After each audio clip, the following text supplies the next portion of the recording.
It is I, Hondo Onaka.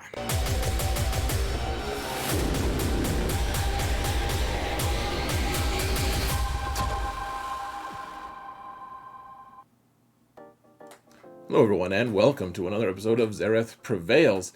We finally have the results of the cool puzzle that Crumb sent out to everyone, and I guess just to content creators, not even to me, to other content creators. But we have the answers finally. What has been released? We've got Hondo is announced, and Dr. Aphra is going to be a Starkiller level character. I think they call it like a legacy event, something like that. It's going to unlock the same way as Starkiller. So there's going to be 4 characters that work together to unlock Aphra. A lot of people don't know who Aphra even is, so I'm going to do an overview on who Aphra is in a little bit. We're going to look at the Hondo kit a little bit as well, though we're not going to spend too long into that. Hondo, it's an interesting thing, guys. I'm actually fairly excited for all of this. So let's actually jump into mounting the algorithm. Folks, help me mount the algorithm, please. Hit that like, subscribe, comment. If you thought that my Hondo Onaka impression was spot on, you can hit that thumbs up button. And if you thought it was awful, you can also hit that thumbs up button. Give me all the confusing feedback you possibly can, please. Help me mount the algorithm, though, guys. It's more fun than it sounds, I'll tell you that. So Dr. Aphra, as you can see, this is their announcement, and Hondo is the first requirement. Hondo is going to be neutral tag, and that makes me think that they're all going to be neutral tag. We'll talk about more of that in a little bit. But Hondo, neutral, and he's highlighted in purple. Does that mean he's going to be purple highlight, like the little, once you get to relics, you get the little purple borders? Like both of my sons, when they found out, that was the very first question they asked. What color will he be if he's neutral? I don't know. Purple seems like a good guess. He's going to be a smuggler and scoundrel. The thing that's interesting about this, folks, is he's not light side, and therefore he's not going to be able to revive from like Vander Chewy. There's a lot of different things for light side and dark side that will just completely pass him by. For instance, he's not going to be able to participate in either side of territory battles. So he's not like a starting player character unless they make the new territory battle more awesome for new players. He is just going to get left out of that. He's an end game player, like by definition, or at least mid game, and he looks pretty good. It looks decent. Nothing really wrong with his kit. It's just the neutral thing is going to mess things up unless they modify something about the current territory battles.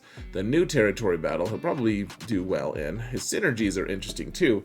So he's a smuggler. I mean, he's a scoundrel too, but then we only have one other smuggler on the list of synergy suggestions, and that's Enfys Nest. I don't really know what to think here, guys. I mean, there's implications for sure. Neutral tag, man, that's the big deal. So we never know if this kit is going to end up being really good until we actually see it. And also, I should add 2 things. First off, if you want to see this version of the kit, all the thumbnails and stuff, you can go to my Discord server, linked in the video description below. I just made a temporary channel so you can see these are the official things that were released, but they also said that these might not be the final versions of the kit. So just keep that in mind. They had to make these at some point, and since then, the people who are constantly tinkering and trying to balance these kits are consistently just doing, they're changing and balancing it, and so this might not be the final version, I guess, is all I'm gonna say. So this version of Hondo is also like the fairly obnoxious one where he takes people prisoners and makes funny comments. It's just like, Hondo, oh, knock it off.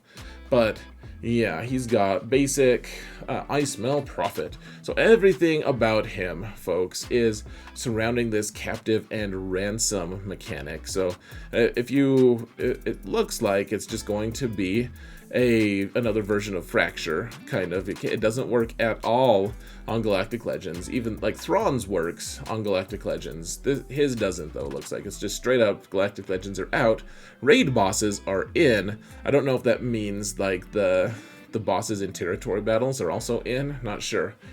But Yeah, so it's captive. You guys can read all this. It's going to take a while to get it all sink in, and honestly, it's not worth memorizing all this stuff in case. I mean, it might change. The minutia of it really might change.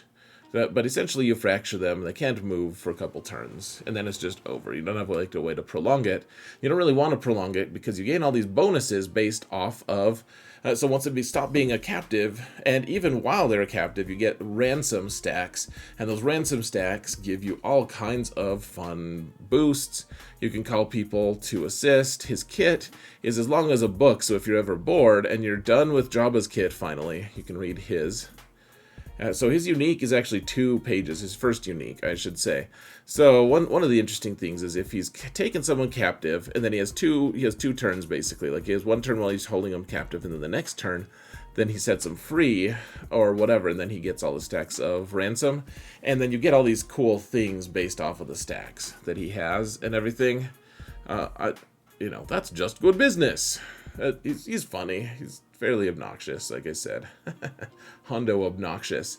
So, so he's going to have a Grand Arena Omicron, and he just gets more benefit from things. So I don't know, this seems fun. Like it's also, there's a fairly big pointer here, guys.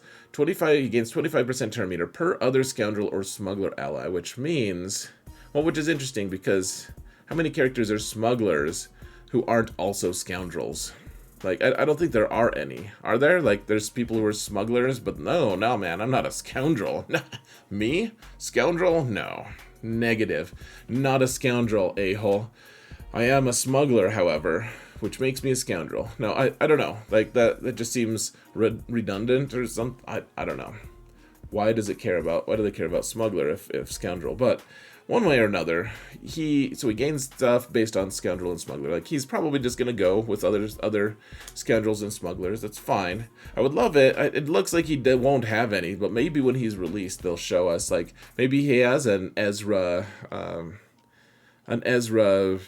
synergy. Though this isn't the version of Hondo that would have met Ezra. This is like the Clone Wars version of Hondo. So maybe we'll get a second Hondo. Maybe that'll be the unlock requirements will be young Hondo and old Hondo. It won't, but So yeah, look at all these things we get. We get another unique, and you get all these things. So this one is interesting because, so first off, he gains 5% bonus turn meter once per round. Okay, I was reading this earlier. I just didn't notice the once per round. So he's gonna. They need to get their language in order, folks. What's a round? Like, a round could mean so many different things. Like, it's not just a musical situation. It's also like a round could be like every person takes a turn. That like once everyone has taken a turn, that's the round. Or it could mean like per character turn. Like they haven't standardized their language use, and it kind of drives me crazy. I think in this case, it's safe to say that it's supposed to be per character turn, but round is a really poor use of that language, in my opinion. The other poor language use here, I just really hope they change the language use here.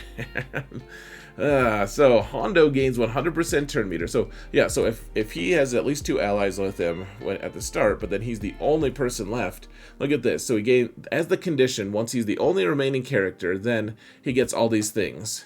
He gains 100% turn meter and counter chance, defense, all these things. So he gains all these stats.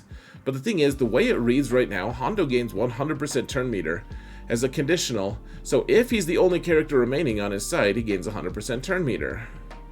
And then once he finishes his turn, he gets another 100% turn meter. Like, does he just keep getting 100% turn meter in perpetuity? I think it's safe to say that that's another poorly worded thing, but it's just maybe use some language that is good. I don't know. Looks like an interesting kit, folks. Let's talk about Dr. Aphra, though, for a little bit. Who is she? So she's a canon character in a comic book series called Dr. Aphra. She has a bunch of different interactions with all the different main characters, including, like, she works for Vader for a while. She, you can see she's taken Hera prisoner here. She's pretty scoundrel-ish. She's kind of the Star Wars version of Indiana Jones. Like, she's always going on these various adventures, trying to find, like, ancient Sith artifacts and stuff. You know, she definitely doesn't have any qualms about messing with good people, but she also doesn't have any specific love for bad people. The people who are with her a lot of times are going to be, well, one of them you guys probably know. I mean, if you pay attention to the game at all, or if you've watched the Boba Fett series on TV, you know about Chrysanthemum, and this series is Black Chrysanthemum. So he's there, he's hanging out with her, and he's not a very nice person, actually, but for a long time they're friends, and then I think that he kind of disappears and falls off. I've read a lot of these comics. I haven't read all of them. I'm not as current as all of that. One thing I do want to point out here, folks, just going back to this, so the little dots with the lines are actually like they're reminiscent of her arm tattoos, which you can see. You can't really see it here or here, though you can see them in the background there. You can see them on this, though, on her arm here, which is why I selected this art. I don't really know what it means, and I just liked this as art for her. She looks very adventure-y, very, adventure-y. She's a very, I don't know, this is kind of interesting. I wouldn't say that she's going to be, like, she's very manipulative. She pushes people around a lot. She pushes their buttons. She gets into a lot of lover spats with various women she has had the opportunity to entertain. And so, I don't know, just the things that happen in comic books, you're like, man, I kind of wish this wasn't canon sometimes. But whatever, like that, I like this art. Like she's a fun character. Sometimes it just gets a little bit wild, you know? It's a little bit silly. So yeah, she's definitely scoundrel-ish. She like two of her associates that, like, I think they take her prisoner after a while, but are the murder bots. They're basically the dark side versions of C-3PO and R2-D2. And and I don't really like them that much. They just kill a lot of people. I mean, I think people think it's funny, but I never really thought it was that funny, to be honest. But she doesn't have any qualms working with either side, that's for damn sure. So what other characters are going to come out with her? So I think she's perfect. She is, Aphra is perfect for the neutral tag as well, frankly, because she'll work with dark side or light side, but she really isn't either. And that's just like Hondo Naka. I think that's going to be a theme. We're going to just see the neutral tag on all of these characters. So if it's like Star Killer, there might be like one character that goes with the main character, like the unlock character. So kind of like Mara Jade goes with Star Killer. And to be clear, I love the Star Killer event. One of the most exciting, fun things in recent Galaxy of Heroes events. Just really fun. So Sana Staros is actually a character in the Aphra comic books as well. She's the current traveling companion of Dr. Aphra. She's actually, the way she was introduced to the Star Wars universe at all was she claimed that she was the wife of Han Solo, which was, shocking. It was pretty early on in the new canon, so yeah, she's not Han Solo's wife. Don't you worry, but she could easily be one of the characters that they release, and she travels with Aphra, probably good candidate for the neutral tag. Saw Gerrera, I think, he's not related to her, of course, but he could easily be neutral as well. He's a character who is, I like him. He's interesting because of how morally gray he stands, right? So, yes, he is fighting evil and doing all this stuff, but then all of the way he goes about it is pretty questionable. And I know that you can fight evil if you're evil. That's a thing, and there's all kinds of interesting discussion around it. But Saw is one of the more interesting characters, in my opinion, because of that morally gray shroud that he carries around him. He's like, yeah, sure, I don't want like that child to die, but if the kid needs to die in order to kill like an Imperial convoy, that I guess I don't care, because the kid's not helping me either. Like he doesn't care. He's more terroristic, and he could easily just be released because he's also, there's the territory battle that's coming out soon. And it's that era. It's the time that the Empire is starting to consolidate their gains. They're taking over the galaxy. The rebellion is being formed.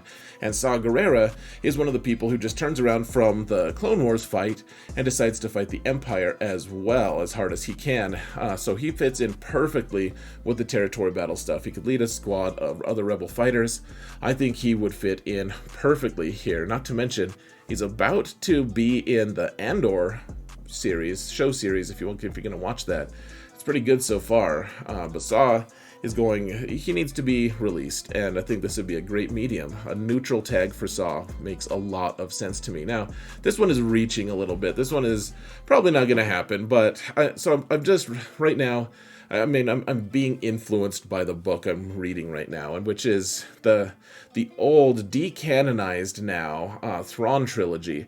So there's a more recent Thrawn trilogy written by the same author after Disney took over. That series is canon. There's actually 2 Thrawn trilogies that are canon, but this one is the old Thrawn trilogy that is no longer around. That's where Mara Jade came from, though, and her employer in that series, those books, is Talon Karrde. He's a smuggler who ends up being a little bit like Han Solo in the sense that, he wants to be neutral in the war, but he ends up getting pulled into a lot of the conflict and stuff. But he does a lot of neutral things. He works for the Empire and the Rebels, and I don't know, I've always really liked his character. He's got a ship called the Wild Card, which would also fit in with, a lot of the things that they're trying to do lately with all the ships and characters, the new characters unlocking ships, whatever. He could easily be that, though. He's morally ambiguous to that level, though he does treat his people pretty well. So maybe he's not. He's pretty light side-ish. This is just a wish, though, frankly. Other people have said, Maz Kanata could be, and I'm like, Maz Kanata directly says, you have to fight the dark, she clearly is light side. Though Maz Kanata wouldn't be unwelcome either. I just think I'd rather have Talon Karrde. So I think that's it, folks. Let me know what your thoughts are. Are you excited for this release? Are you excited for Hondo, for Aphra, for all this stuff? Want to hear what you have to say. Thank you all so much for watching, and remember that in all things, Xaereth prevails.